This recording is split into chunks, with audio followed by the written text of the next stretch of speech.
just trying to put myself in a good mood because I've been a little cranky today so far. And that's because I made a garbage hutch and now I have to make it over again because I have a few little problems. This is the floor for the hutch. This is the hutch itself. And it's pretty. Made the hardware myself. That's okay. Shingled it. Looks pretty good. Opens really nice. Only thing is, the can won't come out because I measured wrongly. So with the lid off,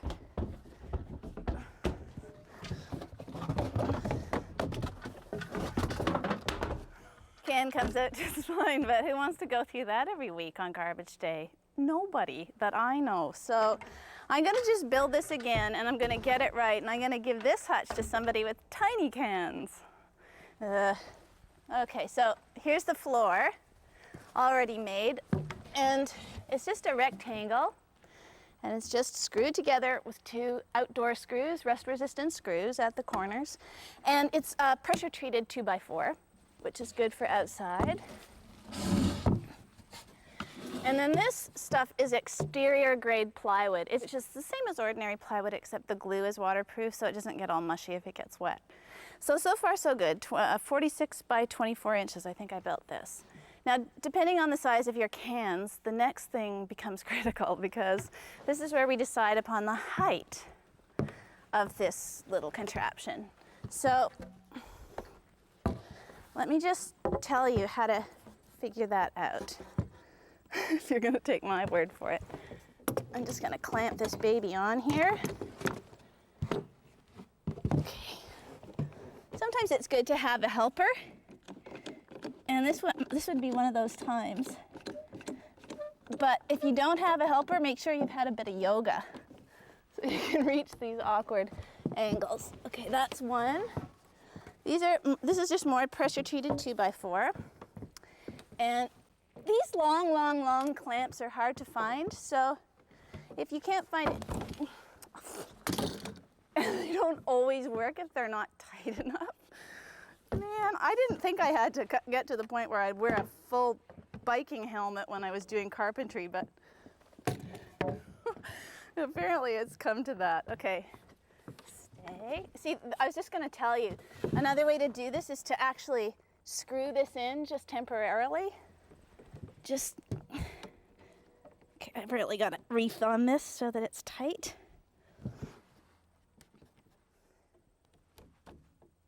Okay, great. So the next thing you want to do is draw a line from your high point to your low point. Now, my high point before, from the ground up, was 36 inches, I think, is what, or my low point rather, and the low point's where my problem is. It's about 36 inches. Wait a second. Yeah, that's right. So let's just add 4 inches. I made that little, I didn't account for that one board inside before, so I'll make it 40 inches at the front this time. This will be the front.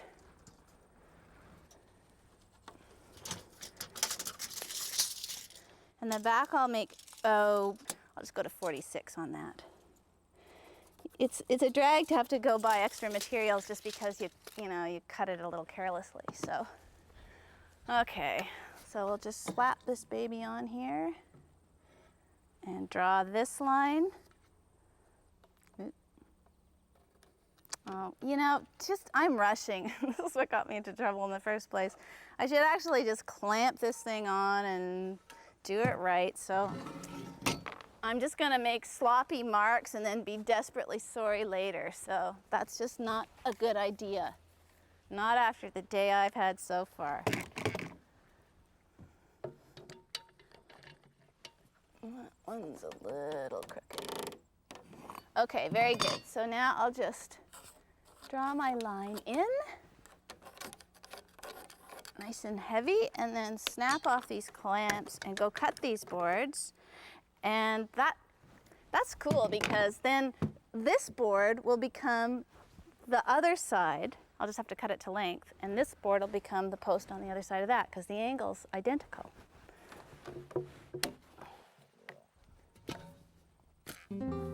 It's hard not to take things personally when you're working alone, because if there's a problem, there's a pretty good chance that you had something to do with it. So it's good to work with substandard lumber. Then there's always something to blame.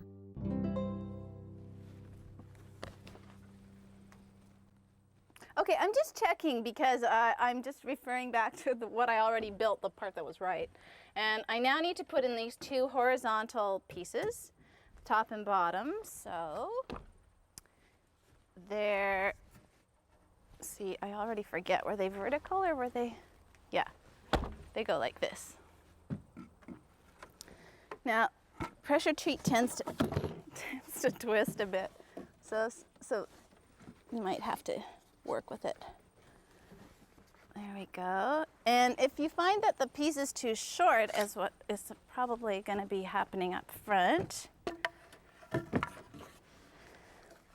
you can just, yeah, see, look, because the boards are kind of wonky and twisted, this one just like, it's huge in the space, so we'll have to close that up when we screw it together. Let me just put this clamp here to hold it in place. Right there. So I can just balance it on that, and I'll have to do the same thing on the other side.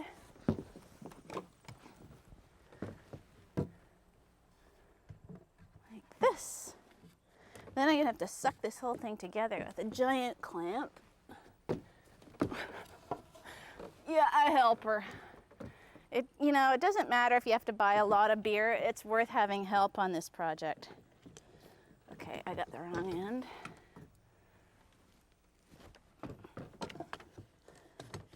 Oh my heavens.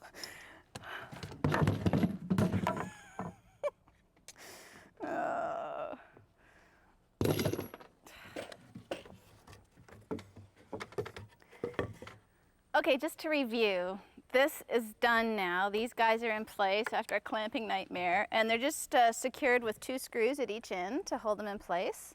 And now I'm putting in these side supports over here, and that one's already clamped in place. And just, this is kind of cool. You know this angle that we cut off before, this very angle?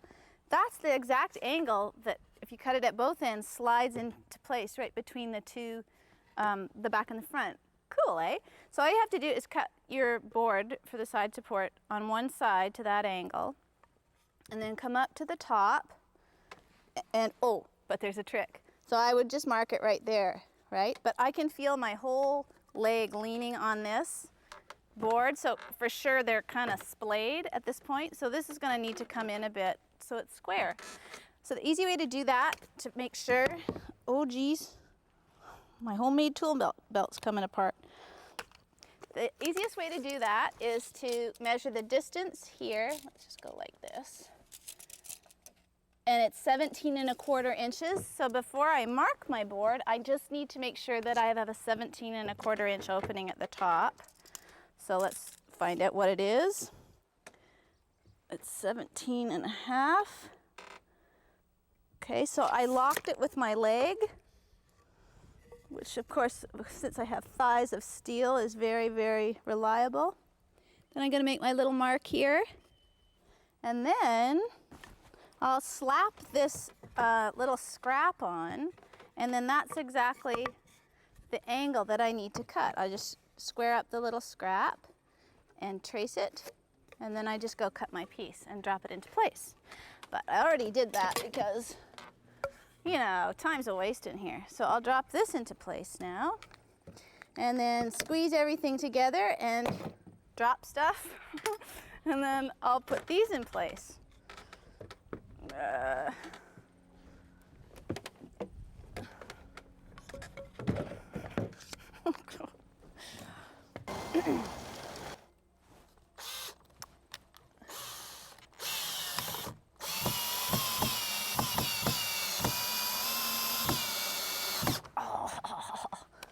That's what's known as toe screwing. See, I had to go in at an angle to put this back support in place, and I hit it there too. And also on the floor here, I had to drive 2 screws in like this. So that baby's not going anywhere.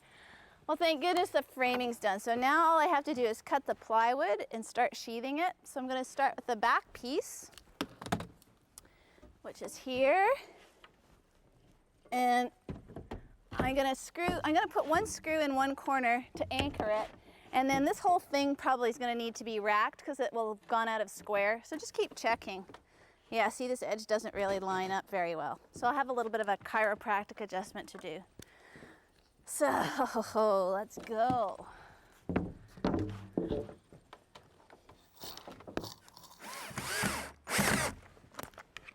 Okay, the garbage hutch is coming along, I'm proud to say. Now, it doesn't have to be a garbage hutch, you know. Once you know how to make this shape of a shed hutch, you could put wood in it or pool supplies if you have a pool. This is T111 siding. It's just a kind of siding that's readily available, and it just has these striations in it and a kind of a tongue and groove action. So, or shiplap, I think is the official name for it. So I'm going to show you how to get the right shape. I'm going to lift it off the actual ground by 1/2 inch so it doesn't just wick moisture. So I put a little shim there that's 1/2 inch thick. Then I pop this in place, like so. Whip out my trusty pencil. Okay, you might have to square the frame a bit if it's not leaning properly. That's better. Then I just make a mark here and here. And then I'm going to go join them when over at the cutting table. I'm going to join them with a long straight edge and then just cut that right off. Now, it's important to not think that you can then take this, if you've got a really nice tall piece, you can't take the other piece and put it over on the other side. It doesn't work in this case because then the wrong side will be facing out. It's a home ec thing, remember, with sleeves? That was another tragedy.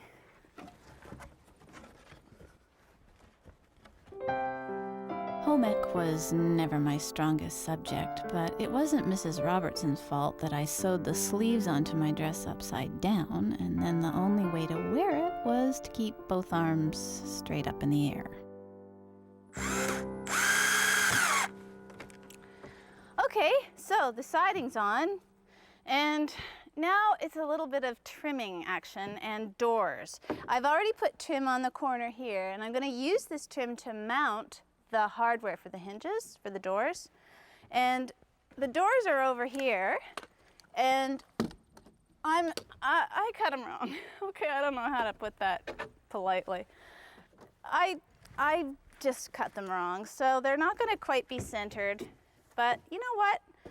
What in life is really that symmetrical? I mean, organically speaking, I mean, what in nature is symmetrical, really? I mean, just, you know, try on any shirt and you'll notice it doesn't hang symmetrically. So why should your doors be symmetrical? See, they go like this. And this is the thing, the shiplap, it makes a nice little closure, like this. Whoa.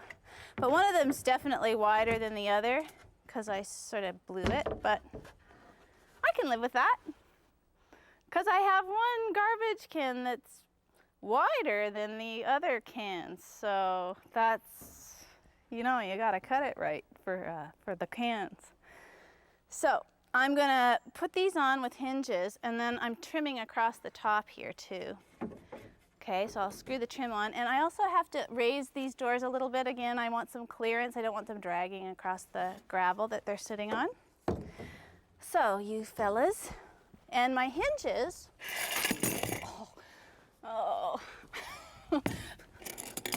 These are my hinges, and those over there are my screws. I tell you, it just gets better, doesn't it? So the hinges are going to go like that. So they're mounted onto the trim, and then the doors look a bit too deep set right now, but the screws will suck them out right like that. So I'll just get on with that, and we're getting close, and then we get to shingle, which is really the good part.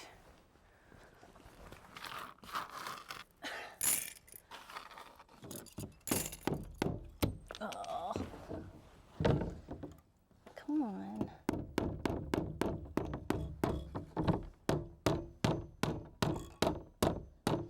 Okay, hardware's on. Come on.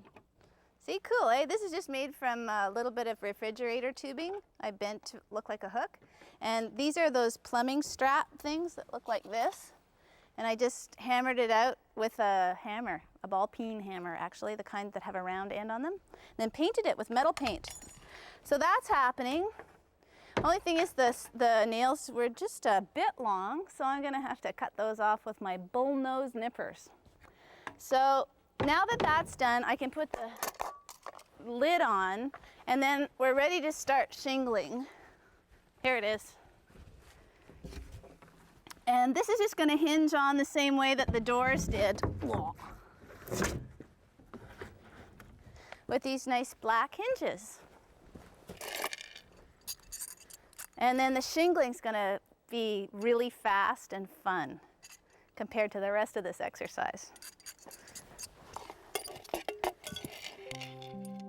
Have you ever noticed how aggravating inanimate objects can be?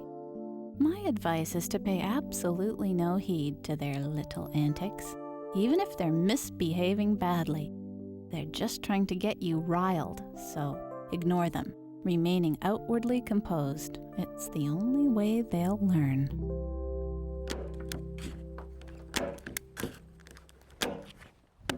Okay, I got tar paper all over the roof of this baby, and I'm just gonna trim it off. And then I'm ready to start shingling. Now, when you look for cedar shingles, the guys will ask you, oh, how many squares do you need? And what that means is 10 feet by 10 feet makes a square.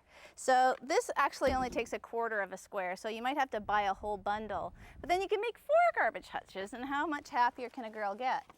So the shakes themselves, or the shingles, are all different sizes. And it's good to separate them into piles of different sizes, because you want to stagger the width of them so it doesn't look too predictable. So start with a nice wide one at the edges. And you're going to need to make a double row to start with so that there's a nice drip edge. Set that one just a little bit in front. So they overhang about 1 inch. Don't make them overhang too far. People always be reefing on the thing and all the shingles will start to come up. So just lay them out with lots of different sizes, and you need about 1/4 of an inch or so between them. Maybe a skinny one like this. And then I'm going to put them in place using these little copper nails that the grass is all in them, but whatever. These copper nails are used for boating. And the only thing is, when you get near the back, you have to use a thicker screw, because by then the layers of shingles have started to pile up. So this is not my lucky hammer, but I'm going to have to go ahead anyway. So you always want a wide one at the sides. And they give you lines on the tar paper so that you can keep square. See those white lines? And you want to have about 6 inches between rows. So you need to hide your nails under that. So it's good to go up about 7 inches. And then you just go across in rows.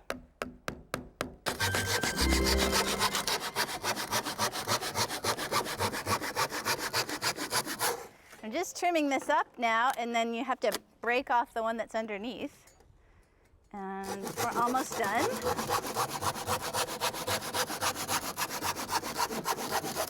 Ta-da! Okay, so here's the quick review on shingling. The layers, you have to kind of measure the whole distance you're covering and make sure that the layers are evenly spaced. In this case, it was 7 inches. And you want to overlap the shingles of each row so that they're overlapping the shingles beneath them by at least 1 inch, right? So you need a nice wide border there between all the rows. And then right at the bottom, you need 2, because that's the most sensitive level. You want a nice drip edge right off the edge there.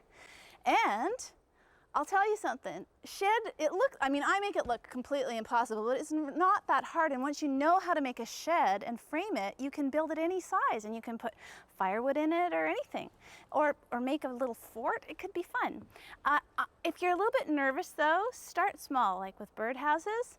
John Ayers is an artisan who's been making birdhouses for a while now, and comes from generations of woodworkers. Look at this great stuff.